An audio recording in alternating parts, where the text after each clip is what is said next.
ಇನ್ನು ಸ್ವಲ್ಪ ದಿನಗಳ ನಂತರ IPL ಪಂದ್ಯಾಟ ಶುರುವಾಗಲಿದೆ. ಕಳೆದ ಬಾರಿ RCB ಚಾಂಪಿಯನ್ ಆಗಿ ಹೊರಹೊಮ್ಮಿತ್ತು. ಅದಕ್ಕಾಗಿ ಈ ವರ್ಷ ಉದ್ಘಾಟನಾ ಪಂದ್ಯ RCB ಹಾಗೂ SRH ನಡುವೆ ನಡೆಯಲಿದೆ. RCB ಪಂದ್ಯವೇ ಹಾಗೆ, ಅವರ ಮ್ಯಾಚಿಗೆ ಡಿಮಾಂಡ್ ಹೆಚ್ಚು. ಈ ಪಂದ್ಯಾಟದ ಆನ್ಲೈನ್ ಟಿಕೆಟ್ ಸೋಲ್ಡ್ ಔಟ್ ಕೆಲವೇ ನಿಮಿಷಗಳಲ್ಲಿ ಆಗಿದೆ. ಇದರಿಂದಾಗಿ ಕೆಲವು ಅಭಿಮಾನಿಗಳು ನಿರಾಸೆಯಾಗಿದೆ. ಆದರೆ ಇದರ ನಡುವೆ ಕರ್ನಾಟಕದ ರಾಜಕಾರಣಿಗಳಿಗೂ ಒಂದು ಪ್ರತ್ಯೇಕ VIP ಸ್ಟ್ಯಾಂಡ್ ಬೇಕು ಅಂತ ಆಗ್ರಹಿಸಿದ್ದಾರೆ. ಅದರ ಬಗ್ಗೆ ಕಾಂಗ್ರೆಸ್ ಸಚಿವರು ಹೇಳುತ್ತಾರೆ, ಕರ್ನಾಟಕ ರಾಜ್ಯ ಕ್ರಿಕೆಟ್ ಅಸೋಸಿಯೇಷನ್ ಶಾಸಕರು ಮತ್ತು ಸಚಿವರು ಮತ್ತು ಅವರ ಕುಟುಂಬಸ್ಥರಿಗೆ ಪ್ರತ್ಯೇಕ ಟಿಕೆಟ್ಗಳನ್ನು ನೀಡಬೇಕು ಎಂದು ಹನಗುಂದ ಕಾಂಗ್ರೆಸ್ ಶಾಸಕ ವಿಜಯಾನಂದ ಕಾಶ್ಯಪ್ಪನವರು ಸದನದಲ್ಲಿ ಆಗ್ರಹಿಸಿದರು. ಇದಕ್ಕೆ ವಿರೋಧ ಪಕ್ಷದ BJP ಕೂಡ ಬೆಂಬಲ ನೀಡಿದರು. ಅಶೋಕ್ ಕೂಡ ಬೆಂಬಲ ನೀಡಿದ್ದಾರೆ. ಜನಸಾಮಾನ್ಯರ ಜೊತೆ ನಾವು ಕ್ಯೂಯಲ್ಲಿ ನಿಂತು ಟಿಕೆಟ್ ಖರೀದಿಸಬೇಕಾ? ನಾವು VIPಗಳು.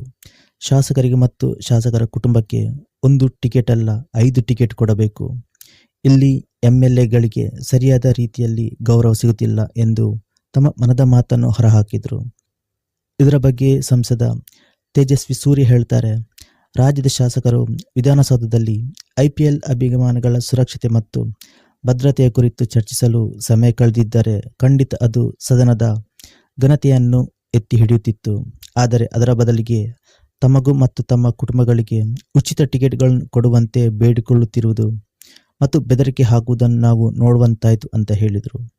ಇದು ಕೇವಲ ಕಳಪೆ ಮಟ್ಟದ ಆದ್ಯತೆ ಅಲ್ಲ, ಆಳವಾದ ಸಮಸ್ಯೆಯನ್ನು ಎತ್ತಿ ತೋರಿಸುತ್ತದೆ.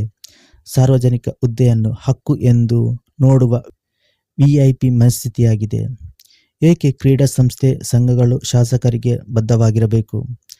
ಸಾಮಾನ್ಯ ಜನರಿಗೆ ನಿರಾಕರಿಸಲಾಗದ ಸವಲತ್ತುಗಳು ಚುನಾಯಿತ ಪ್ರತಿನಿಧಿಗಳಿಗೆ ಏಕೆ?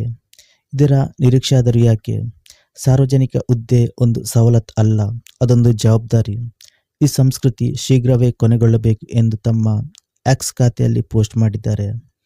ಈ IPL ಸರ್ಕಾರಿ ಬೆಂಬಲಿತ ಟೂರ್ನಮೆಂಟ್ ಅಲ್ಲ, ಇದೊಂದು ಖಾಸಗಿ ಟೂರ್ನಮೆಂಟ್. ಇದನ್ನು ನೋಡಲು ಬಿಸ್ನೆಸ್ ಮ್ಯಾನ್, ರಾಜಕಾರಣಿಗಳು, ಪ್ರಸಿದ್ಧ ವ್ಯಕ್ತಿಗಳು ಕೂಡ ಬರ್ತಾರೆ.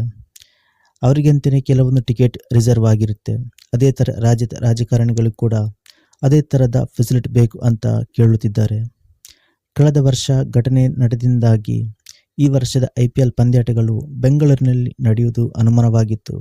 ಆದರೆ ಕೊನೆಗೆ ಹೇಗೋ IPL ಪಂದ್ಯಾಟ ಬೆಂಗಳೂರಿನಲ್ಲಿ ನಡೆಯಲಿದೆ. ಈ IPL ಪಂದ್ಯಾಟಗಳಿಗೆ ಸರ್ಕಾರ ಭದ್ರತೆ ಕೊಡುತ್ತದೆ. ಇಂತಹ ಖಾಸಗಿ ಟೂರ್ನಮೆಂಟ್ಗಳಲ್ಲಿ ಸರ್ಕಾರ ಇನ್ವಾಲ್ವ್ ಆಗಲಿಕ್ಕೆ ಇಲ್ಲ.